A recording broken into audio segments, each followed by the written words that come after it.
नमस्कार, स्वागत है आपका और मैं हूं आपके साथ लता। बड़ी खबर आपको बता रहे हैं, जहां बंगाल में ममता के समर्थन में खुलकर सामने आई कांग्रेस, क्योंकि अब कांग्रेस ने ममता के खूनी खेल का किया है समर्थन। जी हां, बंगाल में भवानीपुर सीट से कांग्रेस ने अपने उम्मीदवार को खड़ा करने से किया इनकार। यानी भवानीपुर सीट में होने वाले उपचुनाव पर अब ममता को मिला कांग्रेस का साथ। जहां इसको लेकर कांग्रेस नेता अधीर रंजन चौधरी ने पार्टी हाईकमान को लिखा है पत्र। जी हां, तो एक बार फिर से बंगाल में कांग्रेस ने अपनी शर्मनाक मानसिकता को प्रदर्शित किया है, क्योंकि जो कांग्रेस बंगाल में चुनाव के रण में लेफ्ट के साथ मिलकर ममता बनर्जी के खिलाफ उन्हें चुनौती देती दिखाई पड़ी थी, अब वही बंगाल में लगातार हो रहे खूनी खेल का खुलकर समर्थन करती दिखाई पड़ी है। जी हां, और ऐसा हम इसीलिए कह रहे हैं क्योंकि अब बंगाल में जो भवानीपुर सीट पर उपचुनाव होने वाला है, ममता बनर्जी को जो अपनी साख बचाने के लिए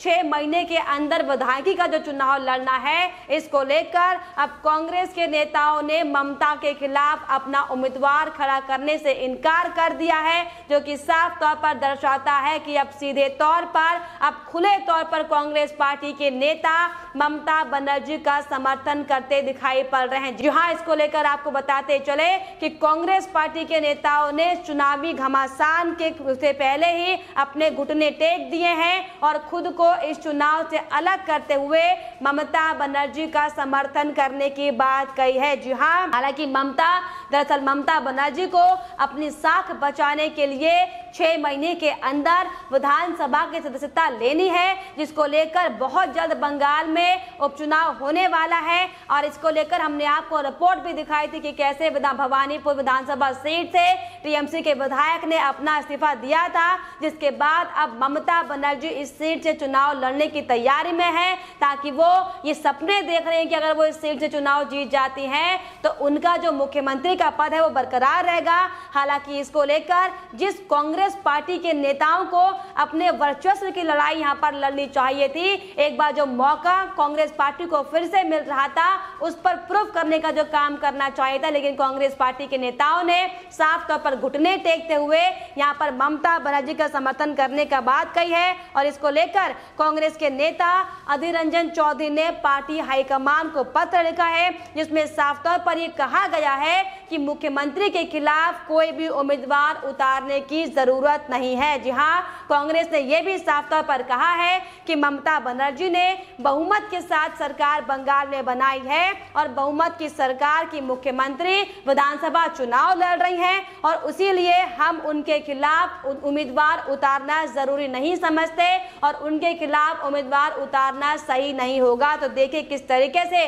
कांग्रेस पार्टी की यह मानसिकता एक बार फिर से सामने आई है, क्योंकि जिस तरीके से पिछले लंबे समय से अगर हम बंगाल में कांग्रेस पार्टी के इतिहास की बात करें तो कभी यह कांग्रेस पार्टी दूसरे नंबर पर मानी जाती थी, लेकिन आज देखिए बंगाल में अपना खाता तक नहीं खोल पाई है। और अब जिस तरीके से ममता बनर्जी का समर्थन करने की बात कांग्रेस ने की है, यह साफ तौर पर दर्शाता है कि कांग्रेस पार्टी की आखिर मानसिकता क्या है। क्योंकि पिछले कई महीनों से अगर हम ये कहें कि बंगाल का जो हाल अभी ममता बनर्जी ने बनाया हुआ है, जिस तरीके से खुलेआम हिंसा का तांडव किया जा रहा है, किस तरीके से कश्मीर पार्ट 2 की स्थितियां बंगाल में पैदा करने की कोशिश की गई है, ये हम सब ने देखा है। और इसमें आपको ये भी बताते चले कि सिर्फ और सिर्फ बीजेपी के ही कार्यकर्ता नहीं, इस हिंसा में कांग्रेस पार्टी के नेताओं को भी चुन चुन कर पीटा गया है, लेकिन इनके खिलाफ आवाज उठाने की बजाय देखिए किस तरीके से कांग्रेस पार्टी के नेताओं ने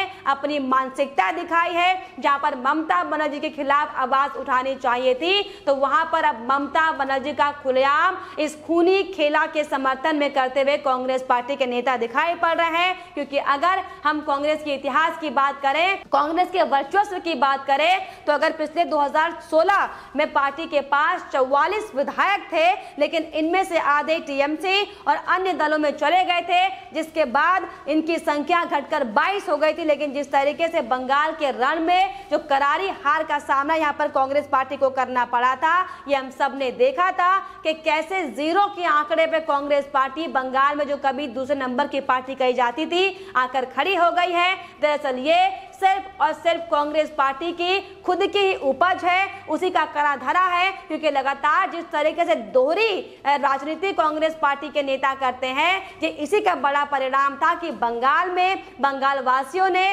कांग्रेस पार्टी को समर्थन नहीं दिया। लेकिन अब किस तरीके से आतंकवादी पार्टी, हम इसे कह सकते हैं, टीएमसी के नेताओं को उनका समर्थन करने के लिए खुलेआम अब खुलकर कांग्रेस पार्टी के नेता सामने आ रहे हैं। हालांकि इसकी बानगी हमने बंगाल चुनाव परिणाम आने के बाद भी देखी थी कि किस तरीके से राहुल गांधी, आप सोचिए, जिन्हें हार पर आत्ममंथन करना चाहिए था बतौर एक जिम्मेदार लीडर के तौर पर, वो किस तरीके से ममता बनर्जी को बधाई देते दिखाई पड़े थे और ये कहते हुए दिखाई पड़े थे कि मैं ममता जी और पश्चिम बंगाल के लोगों को, बीजेपी को हराने के लिए बधाई देता हूं। दरअसल ये कांग्रेस पार्टी की वो मानसिकता है जिसने ना जाने किस आधार पर 70 साल तक भारत पर राज किया। क्योंकि अगर ऐसी पार्टी की मानसिकता के नेता, आप सोचिए, देश चलाने में अगर लग जाएंगे तो क्या क्या क्या देश का हर्ष होगा। ये हालांकि हमने अपने पिछले इतिहास में जरूर देखा है, लेकिन अब जिस तरीके से कांग्रेस पार्टी की मानसिकता सामने आई, ये साफ तौर पर दर्शाती है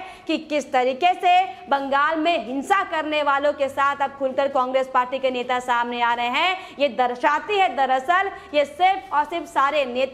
एक ही थाली के चट्टे बट्टे हैं। फिर चाहे हम टीएमसी पार्टी के नेताओं की बात करें, फिर चाहे हम कांग्रेस पार्टी के नेताओं की बात करें। हालांकि इसका संकेत है वो हमें चुनाव के दौरान जरूर मिला था, क्योंकि जिस तरीके से कांग्रेस पार्टी हालांकि टीएमसी के खिलाफ बंगाल में चुनाव जरूर लड़ती हुई देखी गई थी, लेकिन क्या कोशिश कांग्रेस पार्टी की ओर से की गई थी। हमने देखा था कि कैसे सिर्फ और सिर्फ राहुल गांधी ने पश्चिम बंगाल में सिर्फ मात्र एक नाम की रैली की थी। ये साफ तौर पर जाहिर कर रहा था यहाँ पर सिर्फ और सिर्फ ममता बनर्जी को जिताने के लिए ये पूरी साजिश की जा रही है। मोदी सरकार को हराने के लिए, बीजेपी के नेतृत्व को हराने के लिए सिर्फ और सिर्फ कांग्रेस पार्टी के नेताओं ने ये बड़ी साजिश रची थी। लेकिन आज जिस तरीके से बंगाल में एक बार फिर से कांग्रेस पार्टी के नेताओं के पास ये मौका है कि वो अपने नेतृत्व को बचा पाए और अपने खोए हुए वर्चस्व को सामने ला पाए जनता के सामने, तो देखिए किस तरीके से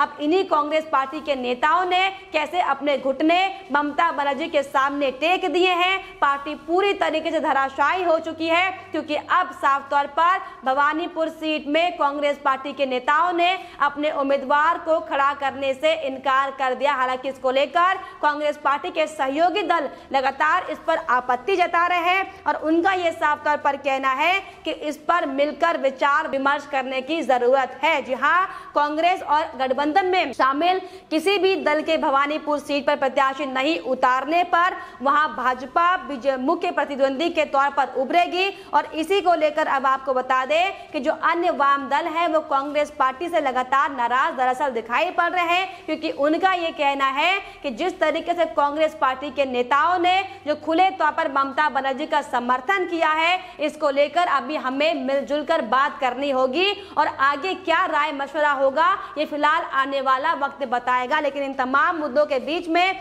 जिस तरीके से लगातार बंगाल के जो हालात बने हुए हैं, किस तरीके से बंगाल में पाकिस्तान जिंदाबाद के नारे खुलेआम लगाए जाते हैं, किस तरीके से महिलाओं के साथ खुलेआम बलात्कार किया जाता है और जिस तरीके से बीजेपी से लेकर आरएसएस से लेकर हिंदुओं को चुन चुन कर जो बंगाल हिंसा में पीटा गया है, उसमें शायद कांग्रेस पार्टी के नेता ये भूल चुके हैं कि इसी हिंसा में कांग्रेस पार्टी के नेताओं की भी हत्याएं हुई है, उनके साथ भी अत्याचार किया गया। लेकिन आप देखिए कि किस तरीके से एक लीडर होने के नाते जिन्हें अपने कार्यकर्ताओं के बचाव में उतरना चाहिए था, ममता बनर्जी के खिलाफ आवाज उठानी चाहिए थी, तो वो किस तरीके से सिर्फ और सिर्फ अपना राजनीतिक लाभ लेने के लिए ममता बनर्जी के सामने खुलेआम समर्थन कर रहे हैं। क्योंकि जिस तरीके से बंगाल का जो हश्र ममता बनर्जी ने किया हुआ है, कैसे ममता के घुसपैठिए, कैसे रोहिंग्या मुसलमान लगातार बंगाल को बर्बाद करने में तुले हुए, अब इसको लेकर कांग्रेस पार्टी का भी हाथ इनके साथ में आएगा।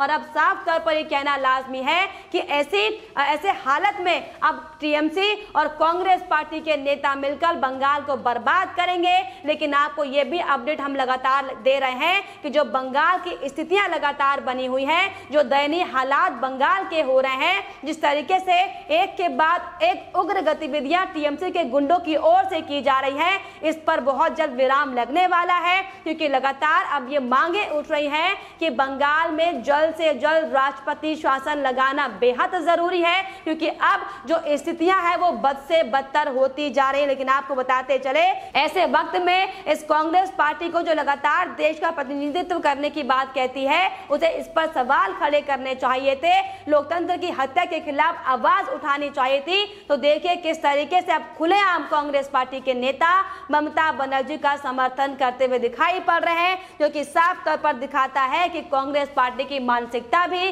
सिर्फ और सिर्फ ममता बनर्जी की मानसिकता की तरह है, जो सिर्फ और सिर्फ दंगों में विश्वास रखते हैं, खूनी खेल में विश्वास रखते हैं, देशद्रोही एक्टिविटी में विश्वास रखते हैं। लेकिन आपको बताते चले कि ये भी कयास लगाए जा रहे हैं कि एनएसए अजीत डोभाल जिन्होंने बंगाल का दौरा पिछले दिनों किया था, और अब ये बात सामने आ रही है कि जो ममता बनर्जी के जो विधायक जीते हैं उनमें कई ऐसे घुसपैठिए भी शामिल हैं जिनको लेकर अब कागजात खंगाले जा रहे हैं। और अगर ऐसी कोई स्थितियां सामने आती हैं कि अगर फर्जी दस्तावेज के आधार पर ये रोहिंग्या मुसलमान और घुसपैठियों ने लगातार इन गलत शक्तियों का इस्तेमाल कर ममता बनर्जी की आड़ में अगर ये चुनाव जीता है तो उन पर भी बड़ी कार्रवाई होगी। लेकिन हालांकि इन सब के बीच बड़ी बात यहाँ पर यह है कि कांग्रेस पार्टी अब किस तरीके से खुलकर टीएमसी का समर्थन कर रही है, ये सबको चौंकाने वाली बात है। क्योंकि लगातार जो लोकतंत्र में विश्वास करने की बात करती है, वो किस तरीके से लोकतंत्र की हत्या करने वालों का समर्थन करे आज सबके सामने है।